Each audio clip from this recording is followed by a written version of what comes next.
Dulu semua orang zaman Rasulullah SAW itu dilatih jadi aktor, jadi subjek. Sehingga orang yang miskin pun ketika perang Tabuk, perang Dzatil Usrah, itu semua menyumbang. Ada yang menyumbang emas yang nggak terkira, yaitu Sayyidina Utsman. Ada yang cerita, ya Rasulullah saat tadi malam buruh dan punya beras hanya 2 kilo, yang 1 kilo saya sumbangkan jenengan, yang 1 kilo saya pakai untuk keluarga kami. Sekarang logikanya sederhana, kalau orang miskin 3.000, pas itu anggap saja pasukannya misalnya 3.000 nyumbang beras 1 kilo, itu artinya terdapat 3.000 kilo beras. Artinya apa? Orang Islam yang miskin membiayai dirinya sendiri untuk makan, dan mereka adalah aktor heroik. Tapi kalau misalnya ini orang-orang miskin ini tidak mau urun rembuk, kemudian menjadi beban negara, maka yang harusnya dipakai senjata, dipakai beli sembako. Dulu zaman Nabi meskipun orang itu miskin, itu semuanya bersifat heroik. Sehingga perang Dzatil Usrah itu perang paling dikenang Al-Quran. Nah, efek dari ingin memberi adalah tidak tamak. Makanya kalau dalam kitab tasawuf itu orang pikir itu gak dikritik, yang dikritik orang tomak. Karena orang menvonis orang lain kikir itu pasti karena berkeinginan mendapat. Kalau tidak berkeinginan mendapat, maka orang lain tidak akan kamu vonis sebagai kikir. Vonis pemerintahan kita tidak becus ngurmat kita. Meskipun pemerintah tentu berkewajiban ngurmat orang-orang miskin itu tentu. Tapi andai kan semua orang miskin berpikir ingin menyumbang pemerintah, maka tidak akan menyalahkan pemerintah ketika faktanya nanti suatu saat atau kapan saja, semoga ini tidak terjadi, itu tidak mampu menyumbang. Karena masyarakat kepikirannya memberi, bukan mendapat. Ini solusi-solusi yang diajarkan Rasulullah SAW yang disebut al-yadul ulya khairum minal yadis sufla. Jadi bahwa posisi memberi jauh lebih baik ketimbang posisi menerima. Sehingga ketika Allah mensifati orang baik itu siapa? Allah mensifatinya sederhana. Wa mimma razaqnahum yunfikun. Orang yang kepinginannya itu yang memberi. Itu dulu zaman Nabi, pas perang Khandaq, pas perang Tabuk, pas beberapa perang, itu orang yang paling miskin pun turun. Sampai orang-orang munafik mencibir, innallaha ta'ala la ghaniyun an shadaqatihi. Allah tidak butuh sedekah hanya 1 kilo. Tapi coba efeknya dari sedekah 1 kilo itu tadi, misalnya orang miskin yang perang 3.000, itu semuanya memakan uangnya sendiri setidaknya nggak jadi beban negara. Terus mentalnya itu patriotik. Dari mental patriotik itu ketemu Belanda kayak apa, mereka bisa makan apa saja, mulai ares gedang, mulai apa saja, yang penting halal. Karena mentalnya dari awal heroik. Tapi andai kan mereka mentalnya tomak, mungkin sudah mati karena wah nunggu negara ngasih makan, proposal dulu sudah mati. Tapi orang dulu enggak, karena heroik inginnya memberi sehingga bisa mendapatkan solusinya sendiri. Ini solusi yang saya tawarkan sebetulnya ini mudawwan. Artinya mudawwan itu ada di beberapa kitab, lihat di beberapa tafsir istilah perang Dzatil Usrah, perang Tabuk atau perang apa saja itu memang zaman itu susah sekali. Itu menjadi solusi utama adalah setiap orang ingin bermental patriotik. Nah, kalau sudah orang bermental patriotik itu gampang, ukur apa saja itu gampang. Karena tadi dari 3.000 atau 1.000 atau apa saja pasukan, sampai ada yang urun tadi beras 1 kilo, tapi 1 kilo itu menjadi satu watak, satu karakter bahwa bangsa ini inginnya memberi sama negara, sehingga negara ini mudah merdeka. Coba kalau semua orang miskin zaman itu bermental ingin mendapat, ribut proposal, nyalahkan ini, nggak didata miskin tersinggung, kan capek.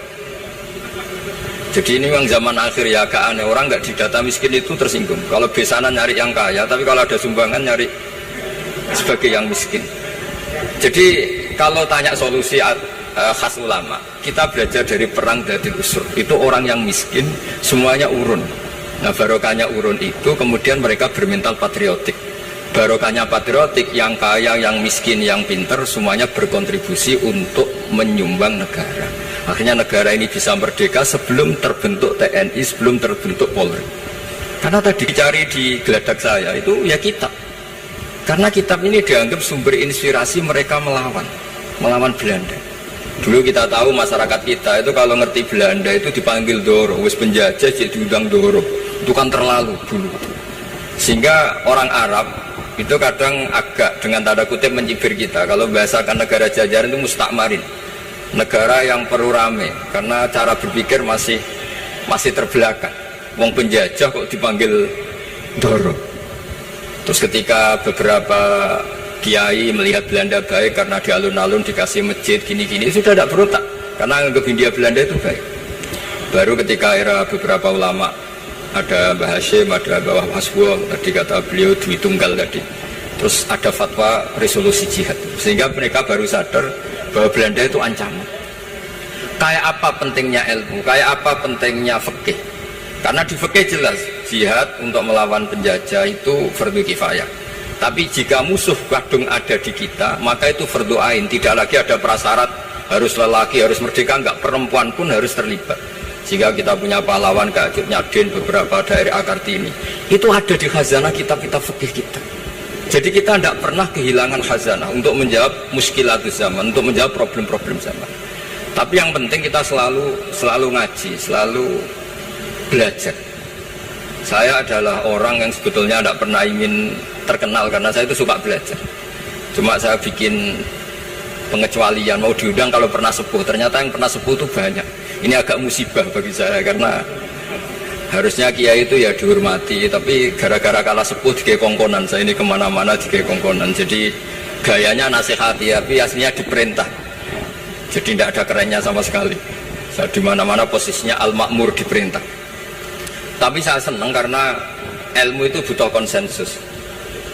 Andai kan saya tidak pernah ngaji di depan Mbah Mun, di depan bapak, di depan guru-guru, maka mungkin saya tidak pede atas bacaan yang saya baca. Karena saya tidak tahu ini benar apa tidak. Jika masyhur dalam guyonan santri, ada orang tidak baca-baca kitab, cari kamus sampai mati tidak ketemu, karena dia bacanya lam tarjiman. Oh itu cari di kamus sampai mati tidak akan ketemu. Bareng tanya gurunya, ini apa Pak Yai? Oh itu lam tarodaman. Lam tarodaman itu karena marjiknya mar'ah, orang ningali sopa mar'ah daman yang getih. Dia bacanya jadi satu lam tarjiman. Dicari di kamus ya, sampai mati tidak akan ketemu. Makanya di guyonan-guyonan pesantren itu banyak, katanya ada cerita orang mati karena satu titik. Jadi gurunya baca habbatun sauda dawaun mingkuli da. Jadi dia kitabnya kelebihan apa? Titik.